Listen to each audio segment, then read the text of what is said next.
Afternoon Update, only on Money FM 89.3. Good afternoon. You are listening to the Afternoon Update on Money FM 89.3. I'm Rachel Kelly. I've got in the studio with me, of course, Hongbin Jong. Hello. Okay, so coming up on the show this hour, what have we got for you? We are going to be speaking with Janice Wong, pastry chef. She's going to be joining us to share with us her entrepreneurial journey, as well as her journey to London. They've launched in London. She's going to tell us all about it. We're also catching up with Jeff Howie today as well, aren't we? Yes, we are. We're talking about, what are the biggest movers today, our stock of the week as well, and maybe his thoughts on today's GDP numbers as well as MAS's policy tightening. And for all of those of you joining us on social media as well, we've got a prize to give away just for you. This is the chance to head to a behind the scenes masterclass with the head bartenders of Charles H. That's Korea's best bar. They're in town for one night only at the Four Seasons Hotel. And you can join the head bartender and the assistant head bartender. They're going to be giving a cocktail masterclass. You can enjoy some drinks with them as well. That's on the 28th of October. All you need to do to win is drop us a comment. We're going to choose the best comment by the end of this hour's live, and we'll get in touch with you to let you know whether or not you've won. Don't forget to share this video as well for a chance to win. You can also text us with a question or a comment that you have for our interviewees today. Our number is 88550893. I do have the studio phone. Let me have a look, make sure I've got it. It's here with me. I remembered to bring it down from the upstairs studio. So I've got the studio phone with me. We are broadcasting from the lobby, the lovely, lush lobby studio today. If you're wondering why Hongbin is surrounded by trees and greenery, that's why we're broadcasting from the lobby of SPH today. Okay, so let's get into this interview with Janice. She's joining us live from London. The View on Money FM 89.3.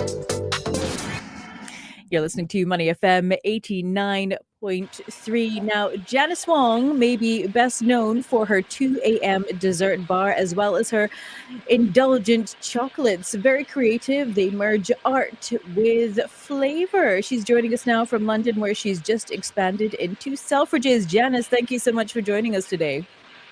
Hi, guys. Hello. Good to have you with us. How are you doing, Janice? Okay? I'm very good. Early where you are? No. I flew back to Singapore already. So, Oh. yeah. I thought you were joining us from London. Okay, great. So you just came back. Good. So we caught you just as you arrived back in town. Fantastic. So, Janice, before we get into it, maybe we can start off. I want to know, how do you best describe yourself? Are you an artist, a chocolatier, a pastry chef?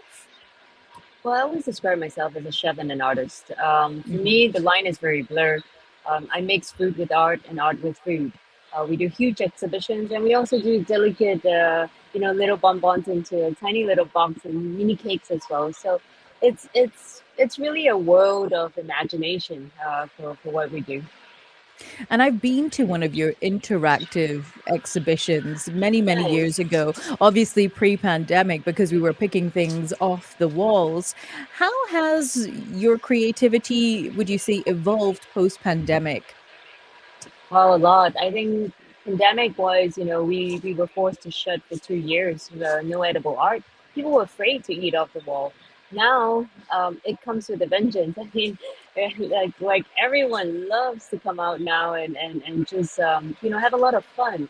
Our most recent exhibition was in the Art Gallery of Western Australia, and we clocked in a record of 4,500 people. It was the largest exhibition in a single day, in just 4 hours. So we're very happy about that.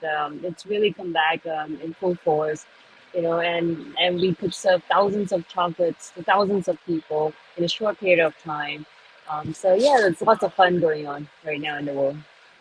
And so I want to ask you, you launched 2 a.m. Dessert Bar, correct me if I'm wrong, in 2007. Can you talk to us about how you started off on this journey?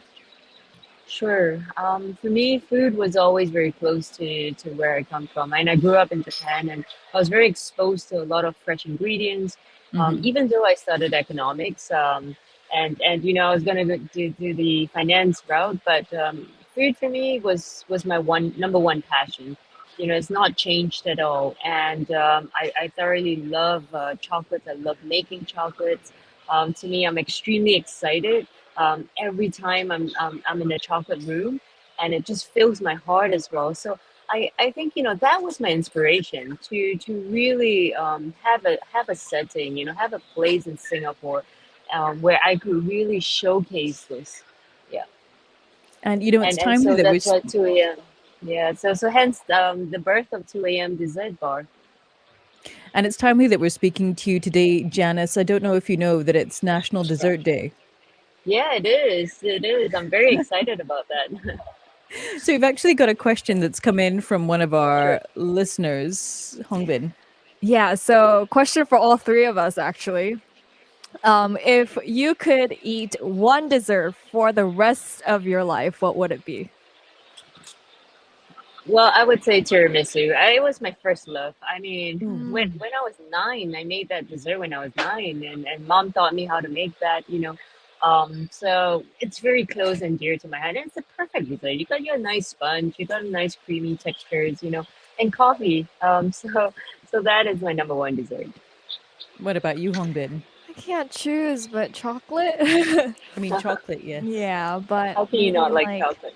I know who doesn't love chocolate, but maybe chocolate covered strawberries. Oh, A bit nice. healthy because they're strawberries, but I see how what you Yeah. tried to do there. Okay. I don't know. I mean, you have me at tiramisu as well. One dessert for the rest of my life. Can I come back at the end of the show on this? Really stuck there. Can't choose too many to enjoy, but I do love a good creme brulee as well. So let's go on now, Janice. We've spoken about you starting off on this journey, but you also go through a number of um I don't know how you would describe it. Your the way that you kind of come up with your well, I guess what I would say is how would you describe your creative process?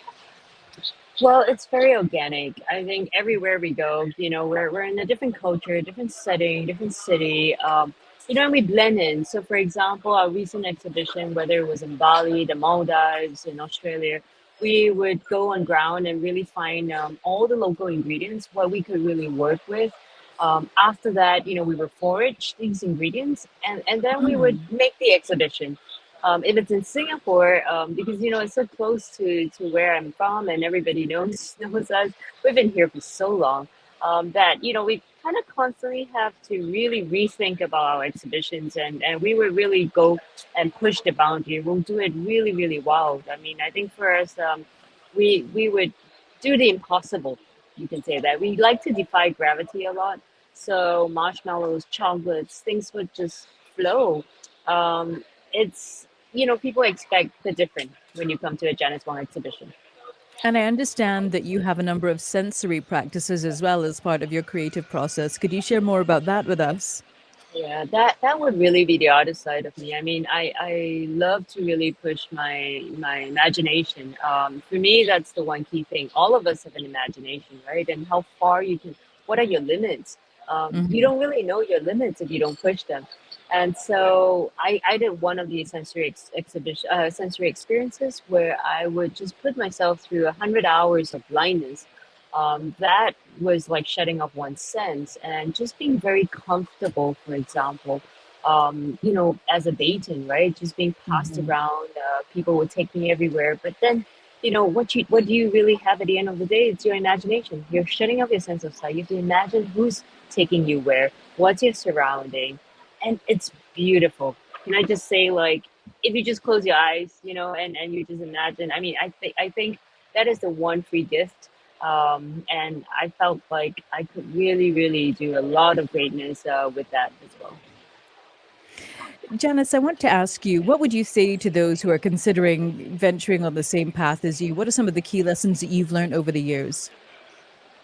Well, we've been around 15 years in the business. Hmm. For sure, we've gone through two recessions actually, and it's definitely not easy. But we're very very focused. We're very focused to what we want to do, and basically we have always staged the path and the foundation for our business. Creativity is at the core, and we've never really pivoted from that. When you find a Janice Wong item, whether it's in a box of chocolates in London or somewhere in Singapore, quality matters a lot to us. And the advice I would give is really to focus on the foundation, because once you have that, you can really scale, and that's really the beauty of the business. We've got another question that's come in from one of our listeners. Hongbin, would you like to share that with us? What's the hardest dessert you've made? And this is from RF on YouTube. Seems like a lot of dessert fans out there today. I think one of the hardest ones will be the pressure test on MasterChef Australia. That was for season 7. We were actually tasked to do another one for season 10, but pandemic happened. So it was really about pushing the boundary of what can be done with desserts. And I felt like that was a pressure test on myself as well, putting myself through 2 hours and all the pressure points. You have to come up with at least 8 to 10 pressure points for a dessert, and it's really not easy. So you can Mhm. watch it on YouTube. Janice Wong pressure test. It's right there. It's always good to put yourself under pressure because you don't know what lessons you're going to learn from that as well. Similar to the sensory practice that you went through as well, Janice. So you've mentioned London a few times and you're launching in Selfridges. Tell us more about what chocolates and what goodies you're going to have available for those who are shopping in Selfridges in London. Yeah, I have it here actually. So we have a very special edition of our chocolate right Wow. here. I know it's dessert day, Oh, but you're teasing us, Janice. We're I sitting gotta in the send you a studio box for sure, for chocolateless. sure. Well, I mean, as a Singaporean, as a woman, I think it was one of the most challenging things, to open in an overseas market, whether it's in Japan, whether it's in London. But our creativity kind of speaks for itself, and we're very excited and happy to have been offered a space as well, to showcase Singaporean flavors. I cannot be happier than that to have like Gula Melaka, and cafe lime, laksa leaf is there as well. So Mm. lots and lots of Singapore flavors that are there. We're telling stories about what does bakute means to us, and I'm very very happy that at least a Singaporean brand can represent. There are top 10 brands in Selfridges. We have basically Pierre Hermé and Macolini. Ellen Ducasse is next to us. Mm. We're thankful and grateful. It was a journey, of course. We actually opened in Harrods pre-pandemic, but pandemic happened and we shut 5 markets. But now we're reopening them with of course a lot more creativity, energy, and the team is stronger than ever. So definitely looking forward to a very big festive season for us this Christmas. And you mentioned creativity. Can you talk to us about how you balance creativity wearing your chef's hat, your hat as an artist, but also your hat as an entrepreneur and a businesswoman? Um, there's no way you can really balance that, to be honest. I don't know many artists and business people. I think it's one or the other, right? To be an Mm. artist, you can't really think so much about the business. But for us, it's very clear. One has to sustain the other. So from the start, we've always been really at the forefront of creativity, and I think for us, we really managed that very well. And we really want to keep pushing the boundaries. So when you have that, you need to really lock in, a certain percentage of your profits for sure to put it back into innovation, research and development. This is extremely important for our business model. And for the last 15 years, we've been doing that. I put on 2 hats for sure. When I'm taking care of the business, I'm all in and very precise with our top lines and bottom lines. But when it comes to painting an art piece for an exhibition, then I don't think about numbers at all. Okay, Janice, we've got another question that's come in from one of our listeners, Hongbin. We have a lot of chocolate lovers, and especially this comment it made me laugh. But from Erwin, he says Janice Wong's chocolate are like the Louis Vuitton of the chocolate world. Oh, I like that. There you go, But Janice. anyways, regarding questions, we have: did you come up with all the chocolate flavors, and what inspired you to make those chocolate flavors? Well, I was born in Singapore. I was truly inspired by our local flavors, and this is 20 years ago. 20 years ago, the scene here was just growing, right? And there's so many beautiful flavors and spices because we're a melting pot of cultures. And for me, I really wanted to showcase that. So when we first opened our brand, we were all in on just discovering flavors, working with farmers, going to the markets, and we still are. It's a discovery, and we never stop. But that was really my inspiration, my heritage, where I'm from, where I was born. I grew up in Chinatown. I was a Chinatown baby, so Hong Lim Park, for example, was very dear to me. And the moment I wake up, I'm like smelling all these beautiful smells, right? And you're Mm. you're literally also downstairs was like a fish market.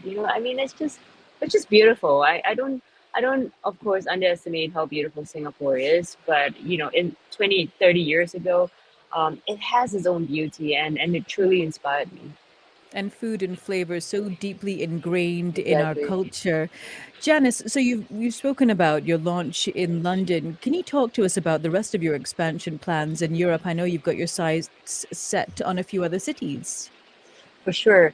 I think Australia has done us very well this year. We never Hmm. expected such a outcry of like outpour of love. It was so many people that came to visit our chocolate exhibition. Um, Boxes of chocolates that were meant to be a month long of sales, they were wiped out in actually an hour. So I think that's a very good market for us, and definitely we've got some offers. So Australia will be next in line. And the other markets that we've actually been present in, for example, in Macau and Korea, we look forward to actually open these markets again. And London, other than And London in London, for Europe? sure. Yep. Europe, we're actually going to be in Salon de Chocolat in Paris. So Oh, that's where lovely. you can buy our chocolates for the next 5 days. Is the end of the month, which is this exhibition. We're also, I think, one of the first Singaporean brands to be exhibiting there. So very excited to go head on with all the Parisian chocolatiers. Most of them are friends. It's a friendly competition, I would say. But but Europe, I wouldn't rule it out. We started producing a lot of our chocolates in Belgium, so Mm. we've managed to find a way to produce there, and so that you can get local flavors there. We actually found a farmer growing laksa leaf there. Oh, that's Ooh. interesting. Yes, And just one last question for you that we've got from sure. one of our listeners, and I think this is a good one to round up on. What, in your opinion, what do you think is Singapore's national dessert? Well, for sure, that is Chendo. To me, it has the right balance of everything. It's got that you can have it cold, and that temperature is so important because of the shaved Mhm. ice. You've got that coconut flavor that is present in most of all our dishes, whether it's sweet and savory, and you got all the textures, the right textures of the jelly and also the ice. I think it's a beautiful dessert, and for sure, it's one of our national desserts. Well, Janice, thank you so much for taking the time to speak with us today. No problem at all. It's my pleasure. Thank Thank you. you. Thank you. We've been speaking with Janice Wong, artist, pastry chef, and businesswoman here on Money FM 89.3. For those of you joining us on social media, stay tuned. We're going to take a short break for the news. So listen into the headlines. They'll be read to you by Shazad Haq. We'll be back with you with Jeff Howie at around 3:05. Leading the business news this hour on Money FM 89.3. Coming up in the business news, we'll have an update on Singtel. The telco's Australian unit Optus said customers whose passport numbers were recently exposed in a recent cyber attack will not need to replace their passports. And Singapore Airlines, the flag carrier, is in confidential discussions with Tata Group. We'll tell you more. Keeping you in touch with the world. Money FM 89.3. Money FM 89.3. News headlines from the Straits Times. Good afternoon, I'm Shazad Haq. Today is the first day that Moderna's bivalent Spikevax vaccine is being offered in Singapore, and vaccination centres are once again a hive of activity. The Straits Times observed at one centre more than 50 people, mostly seniors, already in the queue at around 10 this morning. The Moderna Spikevax vaccine is able to target the original strain of the coronavirus as well as the Omicron BA.1 variant. Authorities encourage those aged 50 and above and whose last COVID-19 jab was at least 5 months ago to get vaccinated with the bivalent shot. Singapore poet and novelist Muhammad Latif Muhammad has died in Australia at the age of 72. The acclaimed Malay language writer was a recipient of the prestigious Cultural Medallion in 2013 and had also won the Singapore Literature Prize 3 times between 2004 and 2008. A former Malay language teacher, Muhammad Latif's works often explored the life and struggles of the Malay community in post-independence Singapore. According to his daughter-in-law, who spoke to the Straits Times, Muhammad Latif died in his sleep of natural causes in his home in Melbourne, where he migrated to in 2015. Singapore's CPF policy has been rated as Asia's best retirement system by the Mercer CFA Institute Global Pension Index for the 14th year in a row. Hong Kong and Malaysia came in second and third in Asia. Globally, Singapore is ranked 9th among 44 pension systems, with Iceland, the Netherlands, and Denmark taking the top 3 spots. Lian He reports that each system is measured by its sustainability, adequacy, and integrity. Singapore's economy grew 4.4% in the third quarter of 2022, exceeding a Bloomberg forecast of 3.5%, but is slightly lower than the 4.5% growth in the previous quarter.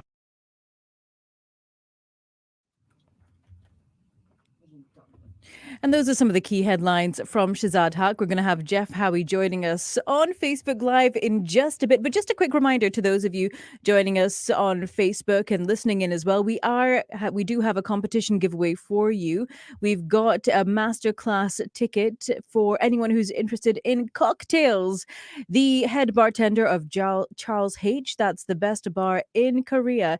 He's hosting a masterclass here for professionals on the 28th of October. That's at 1 p.m.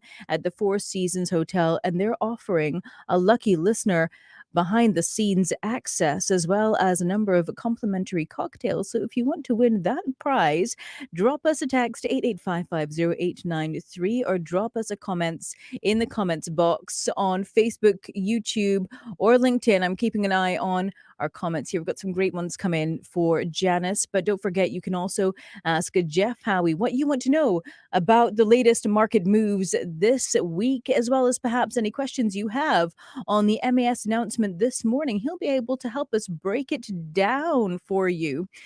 We're also going to be telling you our stock picks of the week, or the stocks that Hong Bin and I are going to be watching. So you'll want to have a listen in for that, as well as a recap of the stocks that we took a closer look at the end of last week to see how they've performed and what that means for the various sectors. So keep here on Money FM 89.3. I'm going to do a time check in just a bit and then some weather traffic before we get into the interview with Jeff Howie. Induction into the Basketball Hall of Fame, an autographed black number 20 San Antonio Spurs Ginobili jersey took off with a zero-pressure balloon from Spain and reached more than 30 kilometers in height, where it remained for about 4 hours. Those were your news headlines from the Straits Times. This is Money FM 89.3, Singapore's most influential radio station.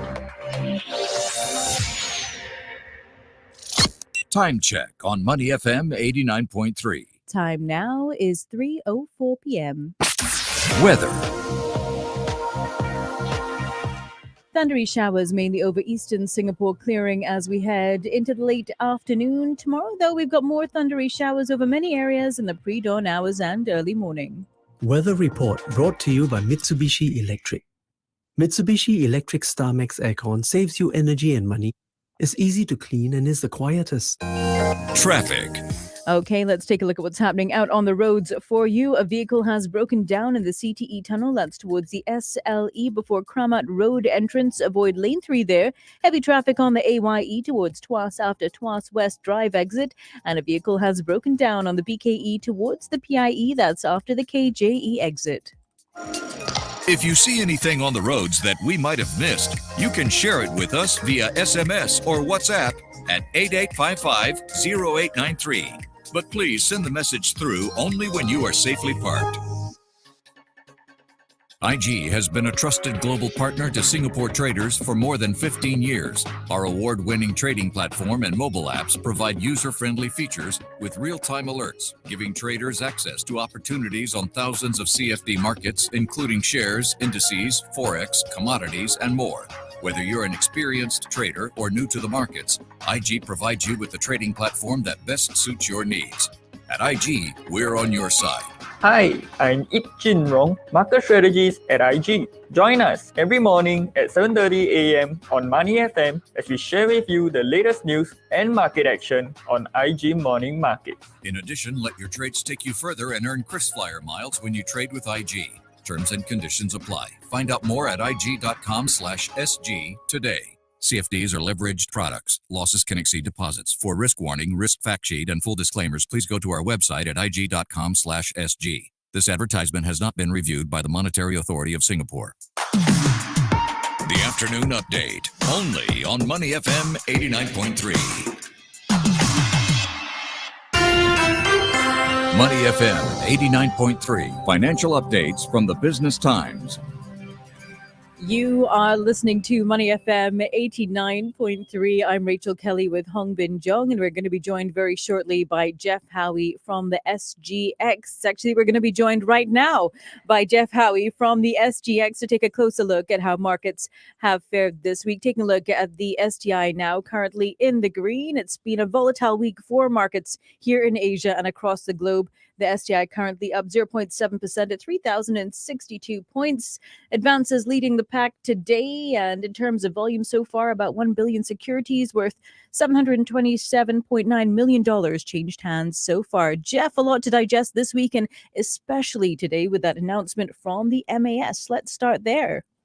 Yeah, very eventful day.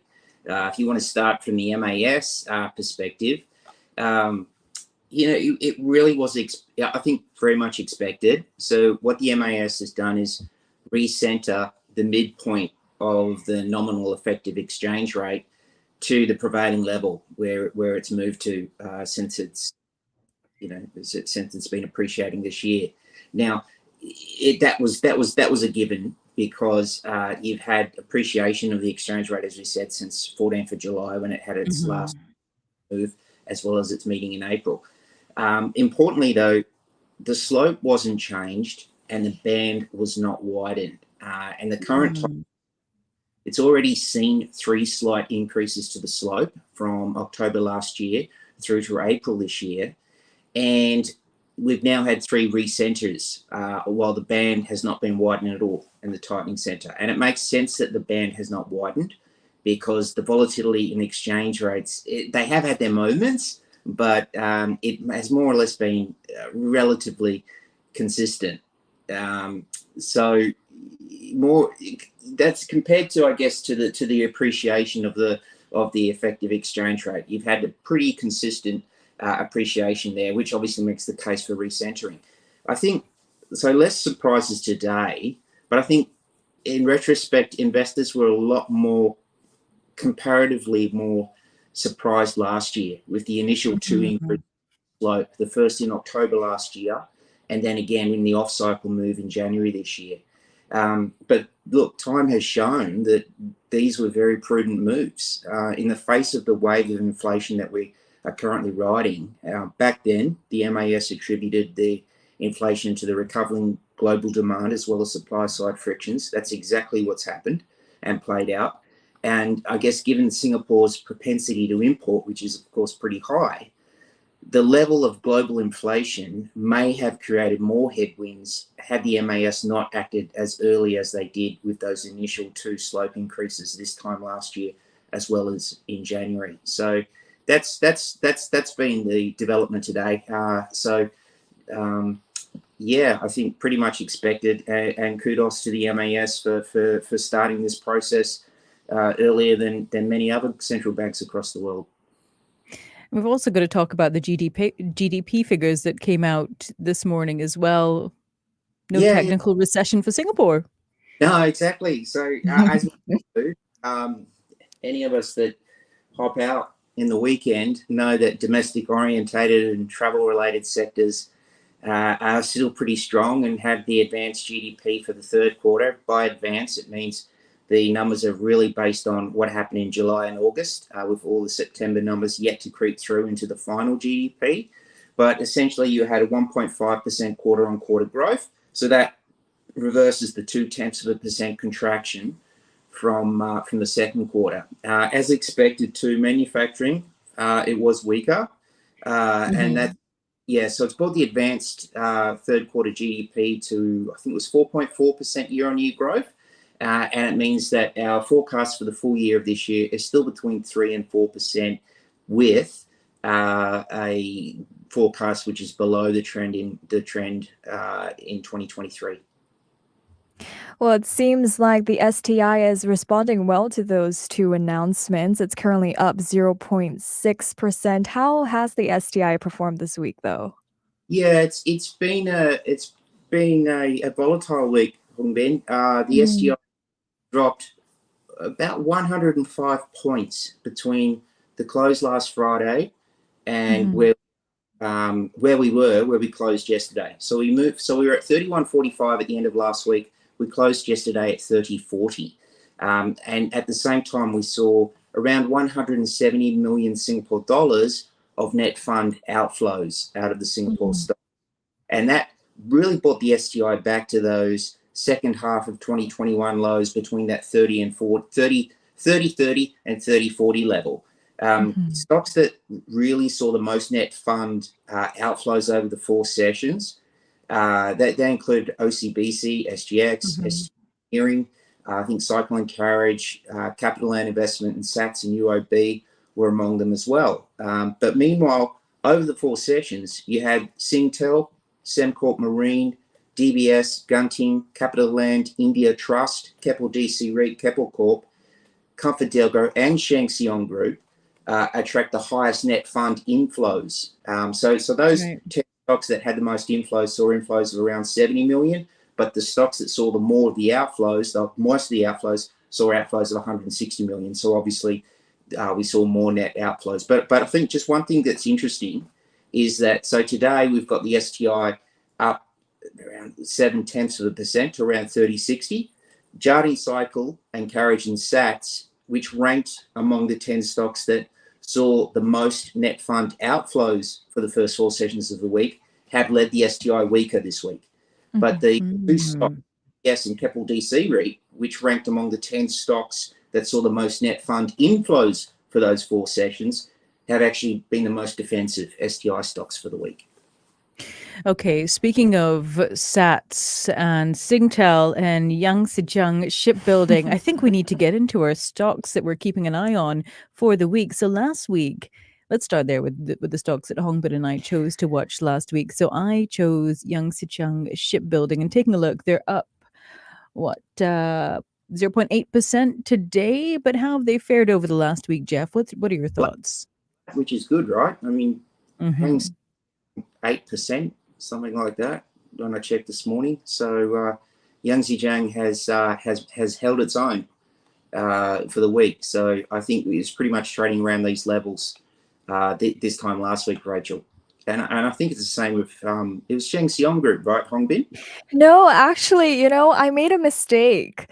So last week when Rachel chose Yangzijiang Shipbuilding, I got a bit taken off guard because I wanted to choose it, but she chose it before me. So I rushed to choose another stock, and the Popeyes deal was the one that made headlines that day, and I chose Fei Xiong Group, but it's not listed on the SGX. So I made that mistake. But instead, because they struck this deal with Restaurant Brands International subsidiary PLK APAC, so they did an agreement with them to do this Popeyes deal, I decided to track Restaurant Brands International instead, which is listed on the New York Stock Exchange. And in the past 5 days, it's been up 1.03%. Just making me hungry on a Friday. That's all I've got to say about that. It's did you know it's National Dessert Day today, Jeff? No, I did not know that. No, I didn't know that. We have so much great dessert places here in Chitby Gardens. That gives me a great reason to go out and celebrate tonight. But I'll try. Exactly. We just had Janice Wong, the pastry chef, on the show. She was dancing chocolates in front of us on the camera. Yeah, Not very fair on a Friday, I think. Anyway, too late. let's talk about our stocks that we're watching in the week ahead. Yeah. Okay. So, Well, yeah. sorry. Yeah. I want to hear. But can I just also suggest Mhm. we've got a lot of really great reminders in our market as well. I'd love to pitch some stuff as well for this. So I'm going to start off Mhm. because we've been talking a lot about this particular stock the last few weeks, and I'm not saying it's going to go up and down. I just want up or down. I just want to be very clear on that. But I think the story here is very interesting to track, and that is Singtel. We've been watching the developments with Optus and a few others. It's been making the headlines almost on a daily basis. As you know, Jeff, back in my early reporter days, I used to cover telcos. So just watching the news over the last few weeks has been really fascinating for me. So it'll be interesting to see how this plays out as we head towards the end of the year. So I'm going to be keeping a close eye on Singtel this week, but also as a result of that Star Hub as well. Yeah, Singtel's attracted close to 800 million Sing dollars of net institutional inflows so far this year, Mhm. which leads the rankings by a mile. Considering it's more like 600 million for the overall stock market of net inflows. So yeah, it's been relatively defensive and at around $2.50 at the moment. What's your take on telcos post-pandemic, Jeff? Well, I think it is related to tech, in particular Mhm. tech services. You know, technology stocks have had a really very tough week this week. Mm.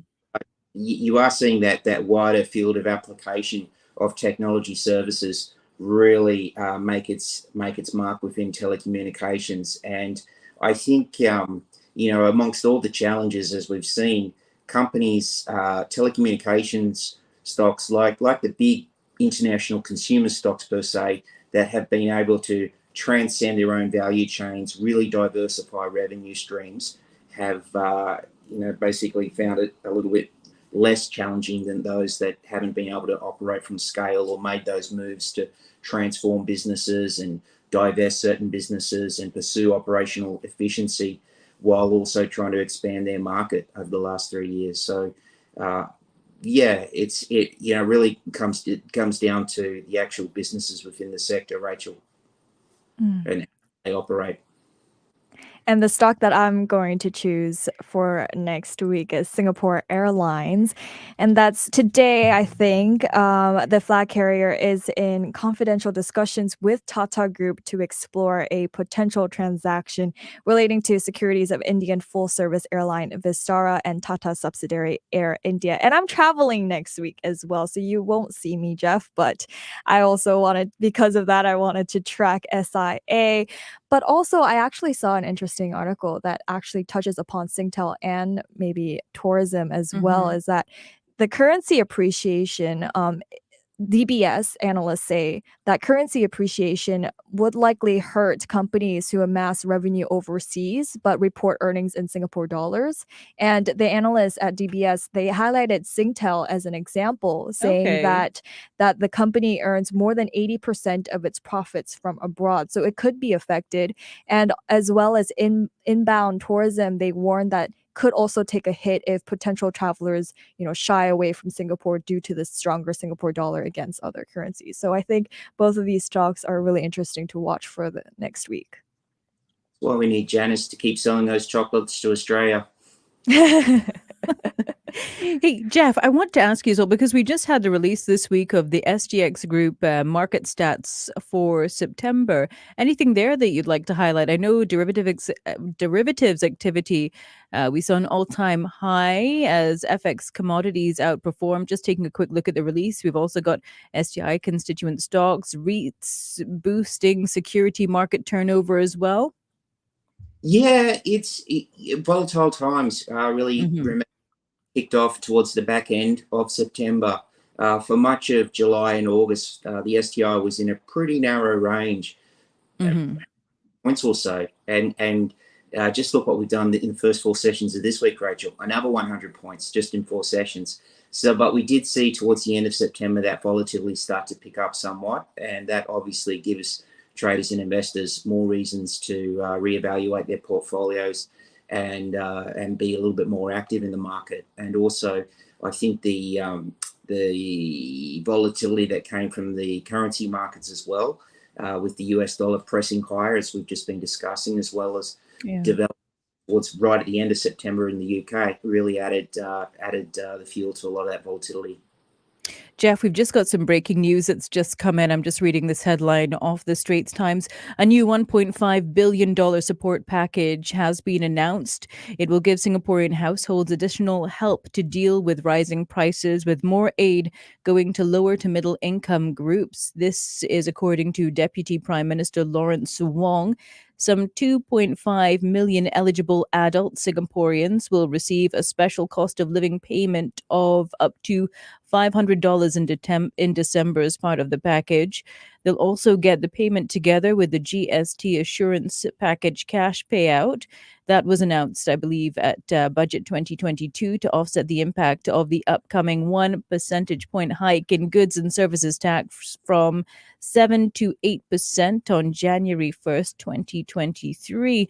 So quite a number of updates to alert our listeners of as well. So you want to go check out that story. The full article is available on the Straits Times website. We'll, of course, have more details for you coming up in the news in about 7 minutes. What are your thoughts on that, Jeff? God, it's very timely. I mean, one of the major economic strengths, as we said, travel-related sectors, and the reopening momentum per se. So we are getting a lot more tourists, as we can see those numbers as well coming into Singapore. We just got to make sure everyone in the village doesn't is taken care of. It gets taken care of and doesn't get on the wrong side of all this this burgeoning demand of visitors coming back to Singapore. And speaking of inflation, Jeff, what are you going to be looking out for in the week ahead?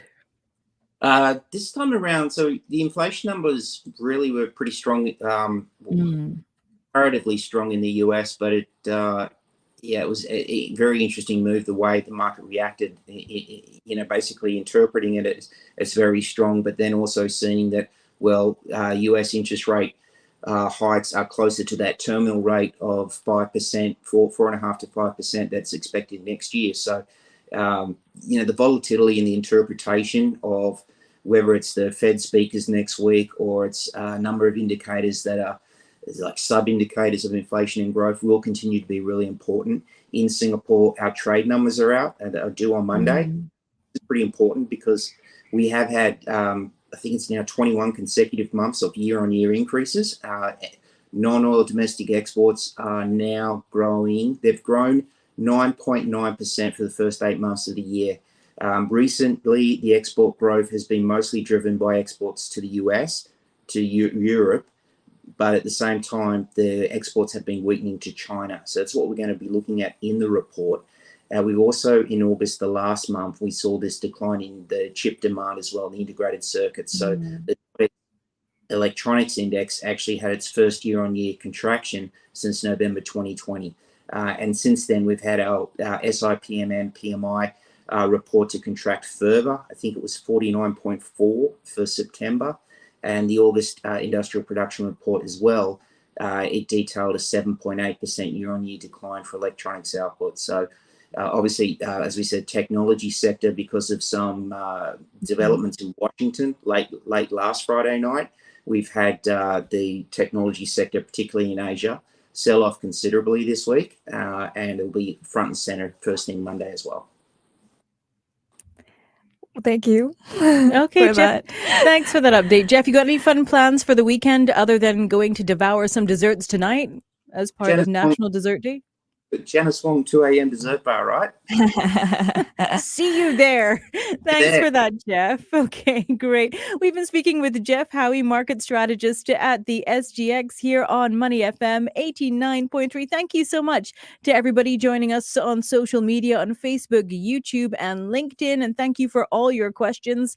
We are going to go through them and choose a winner, and we will be in touch and announce on the show on Monday who has won that lucky set of exclusive passes to join the head bartender of Charles H. for his masterclass at the Four Seasons Hotel here in Singapore on the 28th of October. The show continues on Money FM 89.3, so switch from social and switch on your radio. We've got another half hour left of the afternoon update, and of course, after that, it's prime time.